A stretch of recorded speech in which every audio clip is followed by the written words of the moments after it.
Welcome, and thank you so much for joining us and joining our podcast today with the Curo Private Wealth Group. I am Anne-Marie Laboe, and I'm here with my partners, Atricia Roberts and Ann McCabe. And we are welcoming Derek Schug from the Kestra Investment Management Group to talk a little bit about alternatives and how they work in our portfolios. But before we start, Derek, why don't you tell us a little bit about yourself and your background? Sure, I'd be happy to, and thanks for having me. So just a quick way of introduction. I started in the business actually before the SPY was created. So that was January of 93. So I've gone through some bull and bear markets.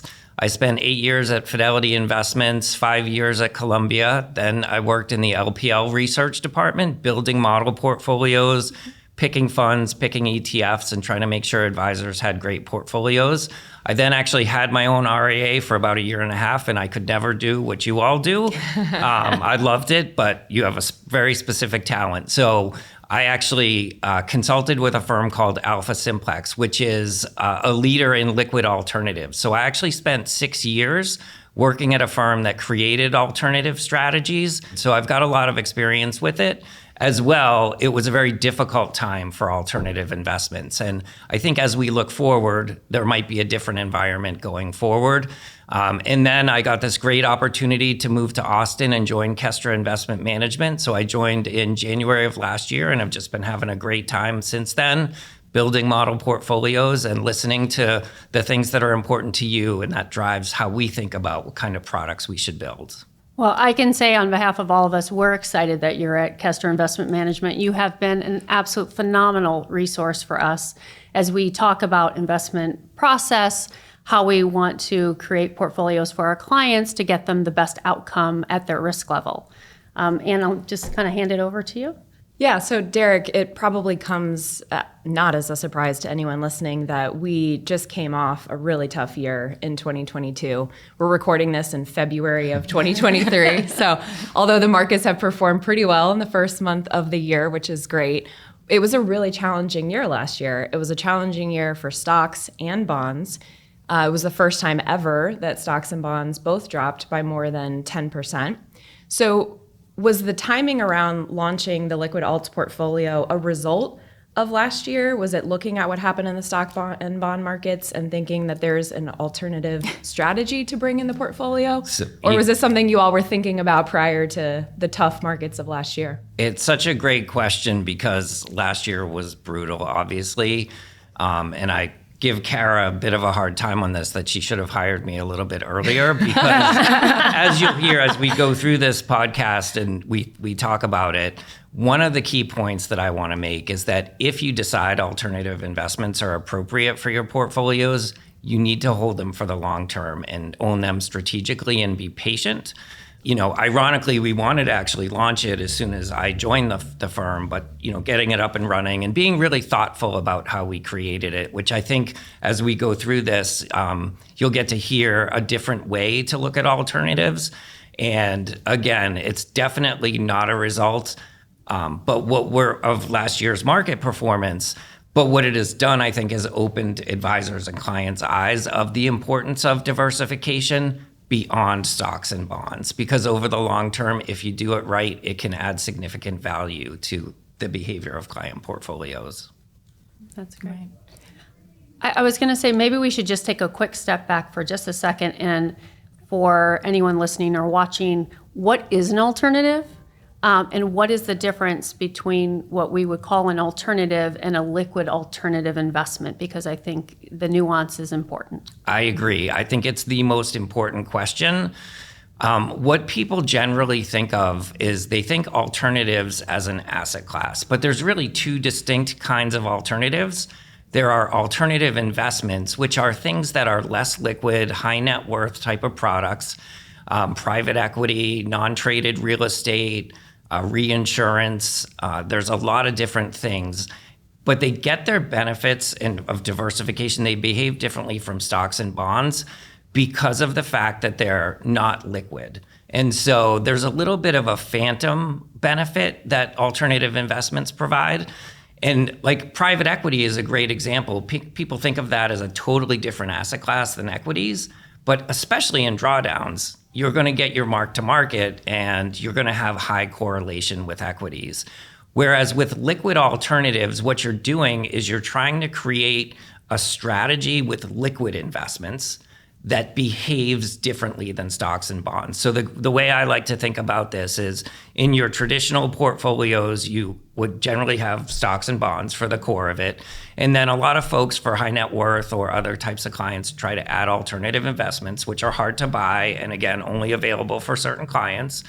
Or you can take this approach of, I want to keep my portfolio liquid and have that benefit of diversification beyond stocks and bonds from this liquid pool of investments. And what's key is how each manager in liquid alternatives runs their portfolio that creates the diversification. So like manager selection and understanding what each manager does is incredibly important. Whereas in private equity, we all know Carlyle, Blackstone, the big groups, like you just go with the biggest and hopefully over time they'll work. But you have to be really careful when you have a 2008 or a 2001 to 2003. Those are going to go down a lot as well, correlated with stocks. Right. Right. And not to, I guess, go too complex on the conversation, but given the newly introduced satellite model on the KIM platform, if you could help explain a little bit about the manager selection, what types of strategies are you looking to hold in those portfolios? I love that question because I have two things. I've watched advisors try to navigate alternatives on their own, and I've also watched other managers try to build these satellite portfolios of alternatives. And there's a few common things that I see that I think are the wrong way to approach this. So we've actually tried to attack it in a different way. Mm-hmm. So the way that I've seen advisors use it is they tend to have a very small allocation, say 5% or less. And they also try to pick one fund. Okay, good luck navigating the universe of 500 funds and finding the one that's going to work. So there's a lot of risks in doing that, in that at a 5% allocation, it's oftentimes not enough to matter. So if like the COVID drawdown is a great example, I think it was a 35% drawdown of stocks in 23 days. Most of the time, if you only have 5% in something uncorrelated, okay, maybe you'll be down 30%. So what we wanted to do was try and find strategies that would help us really offset the bigger moves. So you do have to have a little bit higher weight, but you also have to be really careful about what kind of manager you use. So I will try not to be too long-winded here, but I think this is important. No, very important. There's 8 different Morningstar categories in liquid alternatives. 7 of those 8 tend to show mostly high correlation to stocks, or some have high correlation to bonds, but they're also, generally speaking, focused on risk only.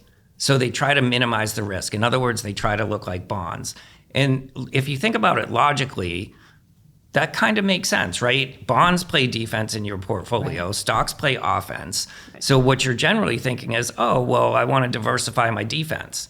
Wrong way to look at it. What you want to be doing is you want something that can diversify both your stock and bond exposure that allows you to own as much stocks in your portfolio as possible. So with the last category in the Morningstar universe, it's now called systematic trend. It used to be called managed futures. Advisors have had horrible experience with it. And the reason for that is it's much riskier than bonds. It's not as risky as stocks, but it can have drawdowns. But the key to it is when stocks generally do really poorly, it is the strategy that can create significant excess returns. So three years that stand out to me are 2022, where stocks were down 19%, bonds were down 13%. The average trend follower was up 46%. Wow. In 2008, the average trend follower was up 57%, and in 2002 as well, over 40%. Now, there are drawbacks, right? So a lot of the other years, it didn't do as well, and that speaks to the patient's point of view. Right. We all have learned that we can't time the market, right. Yet for some reason, advisors and clients always ask, well, when should I own alts? And the answer is you should always own them, because nobody knows when they are actually going to generate that kind of performance. I love when they preface the question by saying, I know you can't time the market, but when should I get in? Right. Exactly. And you're like, you're trying to time the market. Right. Yeah. So when you're thinking about portfolio construction, Derek, and let's just take a typical 60 stock, 40 bond model. I think that's a pretty popular sort of model. How should you think about the construction when you're bringing in liquid alts? What percentages should you be taking from stocks and bonds to end up with a stock, bond, and liquid alts, outcome? Absolutely. So there's an objectively right answer, and then there's the real world. And so if I objectively just look at the data, what it tells you, and so this is trend following has been around and available to analyze daily returns for 23 years. So if I just look at that objectively, what it would tell you is to get 60-40 type risk, you want to take the core and put it in an 80-20 allocation, and you want to put 20% in liquid alts that are biased towards trend following. You don't want to use all trend following. Although I guess I would take that back and say, if it was just me and I didn't care about my portfolio, the evidence would say I would only want a trend following portfolio as my liquid alts.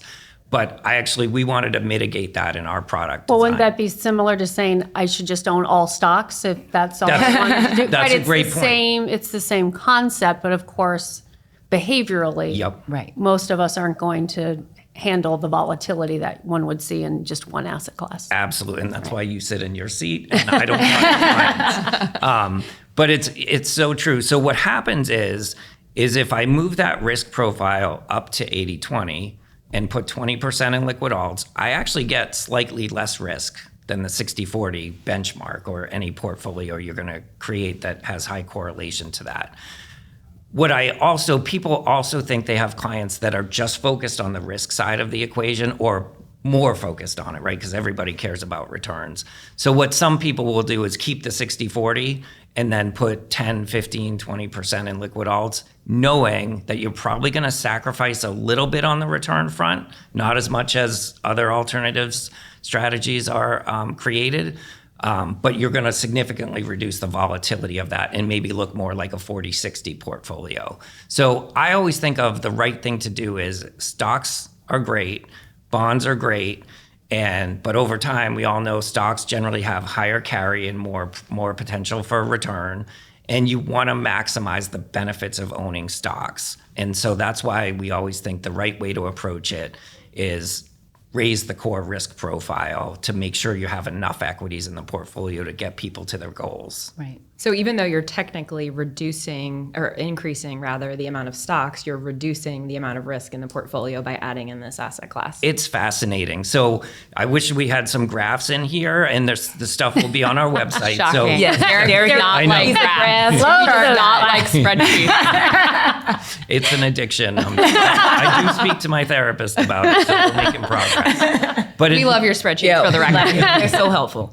Well, what's interesting is if you look at the concept of the efficient frontier, which just plots risk and return on an X and a Y axis, what you see is when you add bonds, you are always lowering risk with every single allocation you add to bonds, but you're also lowering the return. What's interesting is if you take stocks and you add just the average trend follower, what you see is as you reduce stocks, you actually start lowering risk but increasing return to a point. And then it kind of goes in this convex shape is what we call. And that's the ideal kind of efficient frontier that you want to create. You just simply can't do that with two asset classes, stocks and bonds. But again, you've got to be patient to be able to capture that convexity. Yeah. So leaning into the football analogy, the Super Bowl is around the corner. Yeah. We're thinking of equities as offense, fixed income as defense, and let's call liquid alts the special team. I love it. I love it. You know, mostly defending field position or Yeah. creating field position, occasionally getting you 1 or 3 points, but then 1 year you're going to get a kickoff return. I love it. Right. That's such a great example. Again, right? Like what I think, and again, you'll see this if you look at other alternative portfolios that are created. They've been trained to just focus on that defense. Right. And at the end of the day, we want to build portfolios that minimize the odds you're going to sacrifice returns. And this is how we've thought about building our liquid alts portfolio. Right. Well, I mean, I think we're excited about the opportunity it presents to our clients. And I think, and this might be asking you to put on your RIA hat again, but you know, historically we have clients that as soon as you say the word alternative, right? They tense a little bit. So if you had to have a conversation just with the individual retail, what would you say in maybe adding some comfort about this sort of a strategy in your portfolio? So thanks for putting me on the spot. Of course. This is why I failed at my own, but I'll try anyway. So the way I tend to think about it, like if you're using alternative investments, like we talked about at the beginning, those are the things that should be scarier to people because they don't have liquidity. Right. So the beauty of the liquid alt space is that these managers are trading in stocks, in bonds, in commodities, in currencies, but they're also trading in the most liquid instruments. So they can buy and sell. And in fact, in most cases, you can buy and sell 24 hours a day, not just when the markets are open. So this concept of people understand what a stock is, people understand what a bond is. I'm pretty sure they understand what a currency is. Mm-hmm. They should understand what a commodity is because they fill up their car with gas, although maybe not everybody with Tesla around the corner. But they use commodities. So understanding that concept is you can actually get them comfortable that it is a real thing like a stock and a bond is. Now, what is harder that I haven't, sort of figured out the magic code on is the way they add value is the way they own these instruments. So they both buy and sell them. So they are long, quote, long and short in our industry lingo, but trend followers are extremely risk conscious. And so they are targeting specific risk levels. So if stock market volatility or bond market volatility goes way up, they tend to reduce the exposures within the portfolio. Okay. And so risk management is another key component that I think if you can get them comfortable that these are real things that they understand and that there's a risk management overlay on top of it, that hopefully they can become more comfortable with it. Where I find it gets more challenging is in the other 7 Morningstar categories, like event-driven, macro trading, like there's esoteric concepts that I think are more difficult to understand. And we do actually use a few of those in our portfolio, but we only use the managers that are the biggest and that we understand the most. So we've interviewed all of them. We've talked to them on a regular basis. And our job is to be the experts on understanding that. So you guys don't have to get into the weeds. And where you will question us is if the portfolio isn't behaving as expected, we're here to talk about why that might be happening. Right. Yeah. And I think that's probably the comfort level that we can also add is outside of understanding liquid alternatives and that they're tradable, the funds themselves are also liquid. So as a manager, you can also trade the portfolio and make changes when needed if fundamentally they're not doing what they need to be doing within the portfolio. That's also why we leverage a Derek and the Kestra Investment Management Group, because we also know that they are so much better at this than we are, that we have that intellectual capital that we can trade upon and bring to our clients the best of the best. And I think that's what we're trying to do here. Yeah. So Derek, you've mentioned a couple of times the long-term view. So what does that mean? What's your definition of long-term? Like how long do we need to keep these in the portfolio before we start to see the results that we're looking for? And what is success? How do you all define success over whatever that time period is that you're thinking of? Yeah, so it's a great question. So every market cycle is different. And if you actually study sort of the behavior of mostly stock markets, bond markets have some of these characteristics, but not nearly as strongly as stock markets. But they tend to move in 8 to 15-year cycles. And the 15-year cycles, the longer cycles tend to be bull markets. And just like we've come out of, people get comfortable. And this is crazy. I think since the bottom of the financial crisis, just US stocks are up almost 19% per year, even with COVID and last year. Growth stocks are up 26% per year. What you need to be careful of is we have this recency bias and we think, oh, that's the return we should expect going forward. Now, again, we don't time the market, so we never know exactly when this will happen. But the following decade, we should probably expect lower returns from stocks. Bonds are much easier. The starting interest rate is where you're going to end up over time, and rates have come up a lot, so bonds look much more attractive than they did, 2.5 years ago. If I'm judging success, you got to give someone a minimum of 5 years.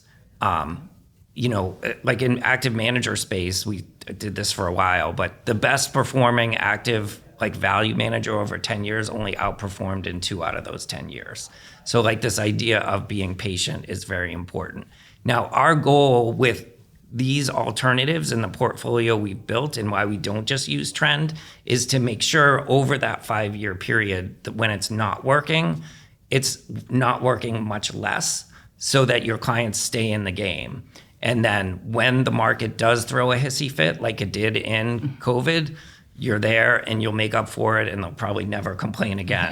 So that's the Are you hope guaranteeing that? No guarantees. Don't say that. We want this to get no guarantees. to the public. And just to be clear, when you say not performing, it doesn't necessarily mean it's negative. I think that's important to throw out there. By not performing means it's not doing what stocks are doing. Yes, Okay. and that's a great point. So over super short periods of time, trend following in this portfolio could have, say, a 10 to 15% drawdown, but generally it recovers pretty quickly.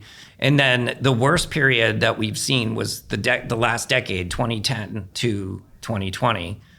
Trend following was horrible, but it was up 1.5% per year annualized. Bonds were up 3.4% and stocks were up, I think, 13%. So it still, like, it's this idea of, we talk about hedging your portfolio. One of the beautiful things about trend following is that you get this benefit in a crisis, but you don't have what we call negative carry. So if you short the S&P 500 to hedge, you're always costing that portfolio. There's a natural drag or friction because it's a direct offset, -1 correlation to the rest of your stocks. So we don't think that's a smart way to do it. So we look for these kinds of strategies that can have positive returns. Absolutely. But I guess that lends itself to diversification, right? When you talk about how they all perform a little differently. Exactly. Well, I think we need to wrap this up, and it's one of those things that all of us can kind of geek out on a little bit and talk a little too long, but I want to thank Derek so much for coming and joining Atricia, Ann, and myself in helping to educate our clients and anyone out there listening to this podcast. And we're always trying to get better, be better, and build better portfolios for our clients. So thanks, Derek. Thank you. Really Thanks for appreciate having it. me. Appreciate it.